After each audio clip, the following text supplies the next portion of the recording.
when the moon hits your eye like a big pizza pie, that's amore. Pizza is one of those foods that are up there. For me, coffee is way up there as well, but we'll talk about that another time.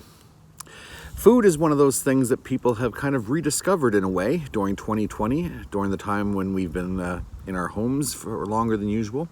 And anything creative really has been something we've taken on.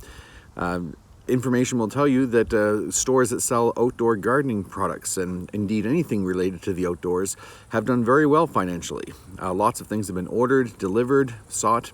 As people build decks, they do more gardening, plant new flowers, and also take on camping and hiking and all kinds of things, including food, because people are cooking more and rediscovering that art as well.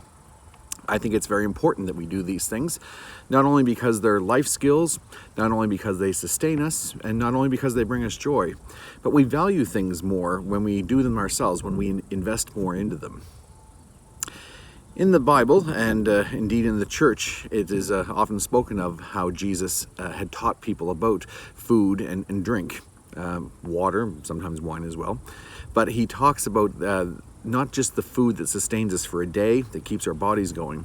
He talked about spiritual food, food that we couldn't get anywhere around here, food that you couldn't order online, recipes that you couldn't order from a book. He talked about spiritual food provided by God. And this is the stuff that truly sustains a person, the stuff that keeps us going and keeps others around us going as well. Not physically alone, but mentally as well. So the church hears this, hears about the Word of God in each one of us, hears about that being spread around to other people as well. Several times Jesus talks about bearing fruit, which means showing the works of God. Now, whether a person is Christian or not, there is a sense of doing good that's out there, not just altruism, but a real inbred sense in the human condition about right and wrong and compassion and empathy. And whether someone is doing it in the name of God or not, good is good. And Jesus had one time as well said that whoever isn't against us is for us. So the church seeks to do good, not just for the sake of good itself, but because the church believes they're serving God by doing that. And although many of these opportunities and traditional forms of reaching out to the community to help have been unavailable to us and to the community at large, there's still ways to do that. And so we're still seeking how to do that now, because the idea of serving the world is something that's very hard when things are shut down. So we look for new ways, and that never stops changing in some ways.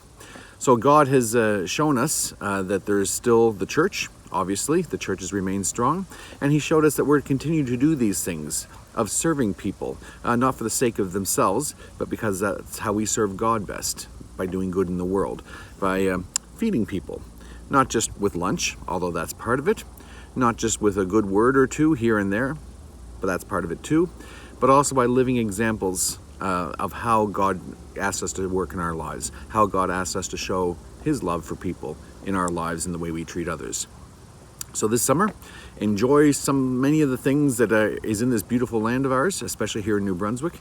Enjoy the outside, enjoy all the creative things you can do, enjoy each other. But remember that that sense of God's indwelling in us goes with us everywhere we go. That's not to be wagging a finger, but that's an encouragement, because good is good, and God has told us to do good. And so, we should. See you soon.